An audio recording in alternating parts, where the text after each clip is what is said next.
baie swaar deur die verloop van die geskiedenis gestraf. Een van die politieke filosowe wat ons tot vandag toe met vrug hieroor kan lees, is Machiavelli. Nou binne die Calvinisme is ons geneig om te dink dat alles deur God vooraf bepaal word.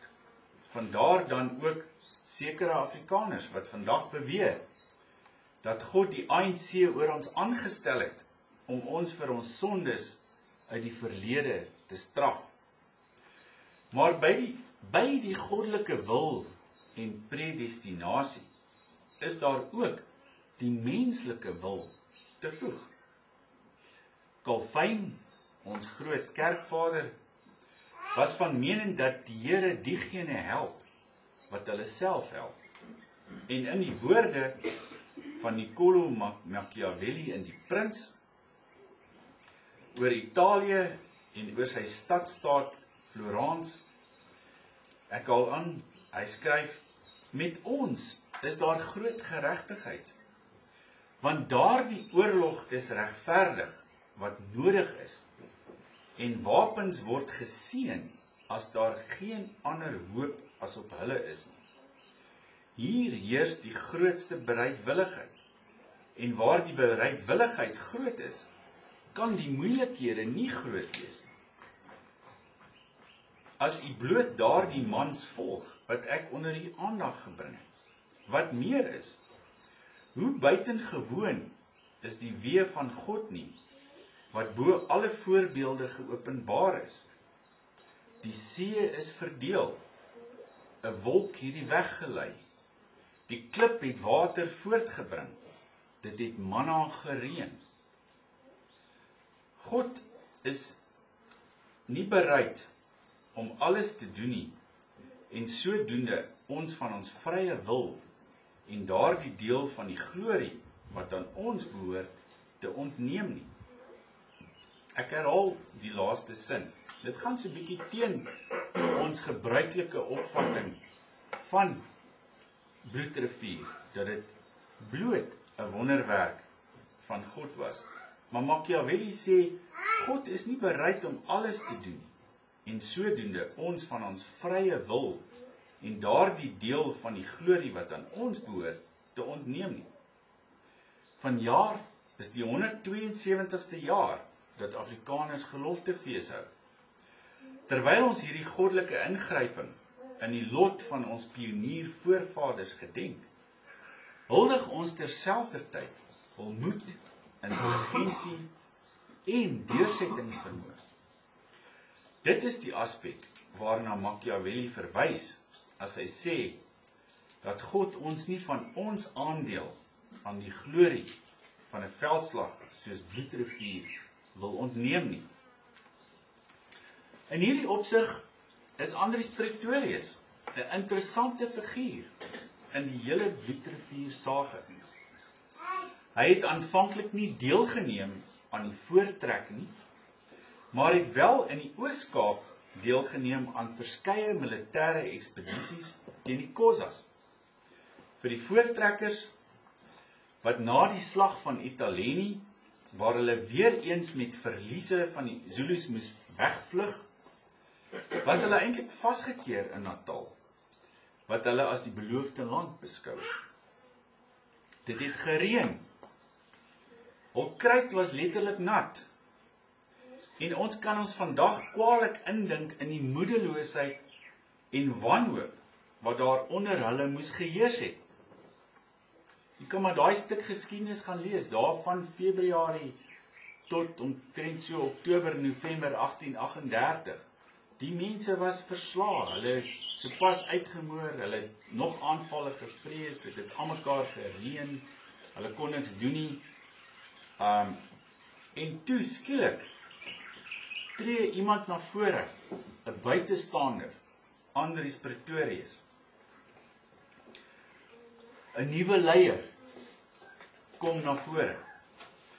Soos Machiavelli ook in die Prins skryf, skep hopelose negatiewe toestande dikwels die behoefte aan 'n nuwe leier wat soos Moses van ouds sal opstaan om sy verdrukte volk uit Egipte te lei.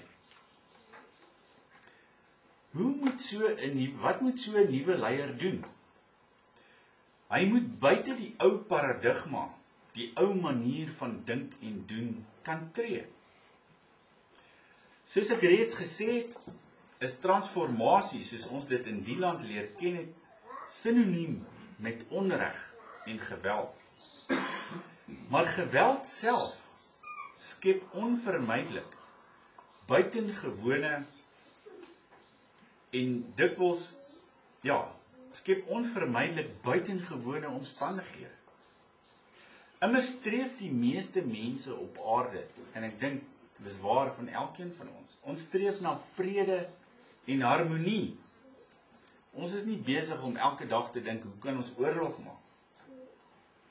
Selfs al is jy vir jou buurman kwaad, gaan val jy hom nie met 'n AK-47 aan en wis hom en sy gesin uit nie. Daarom verteenwoordig die geweld wat Dingaanse impies teen Piet Retief, as ook die vroue en kinders by Bloukraans en Wening gepleeg het, 'n tree buite alle norme van vreedsame naasbestaan, om van beskawing nie eens te praat nie. En ek verstout my om te sê, ook die graad van geweld wat tans in Suid-Afrika heers, is geensins normaal nie. Dit skep 'n wêreld sonder grense, waar elkeen kan maak soos hy wil. Die geweldenaar, soos Dingaan, tree buite alle logiese of beskaafde denke en word iets dierliks, afskuwekkends en verskrikliks. Diegene van u wat so ietsie weet van die Engelse letterkunde, daar's 'n baie beroemde novelle, hulle praat ons van die Great Tradition, van die laat 19de eeu, waar daar so 5-tal skrywers was, wat as die beste Engelse romanskrywers van daardie tyd beskou word. En een van hulle was eintlik van Poolse afkoms, maar hy het in Engels geskryf, onder die naam Joseph Conrad. En hy het 'n baie beroemde novelle oor Afrika geskryf met die titel Heart of Darkness.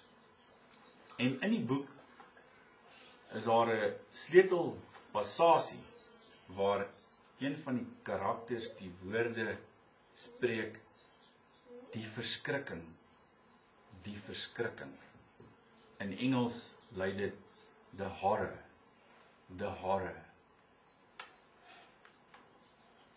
En dit is iets wat ongelukkig baie tipies van ons kontinent is, die verskrikking.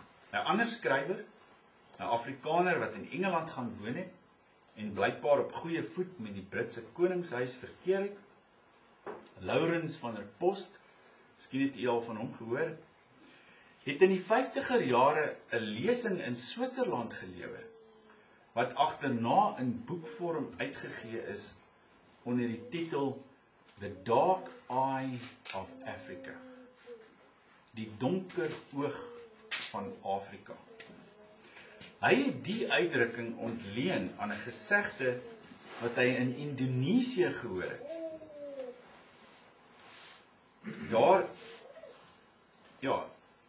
In Indonesië, waar mense blykbaar oor die algemeen baie vredelievend en betroubaar is, bestaan daar so 'n verskynsel dat iemand skielik besete kan raak en tot geweld en selfs moord kan oorgaan.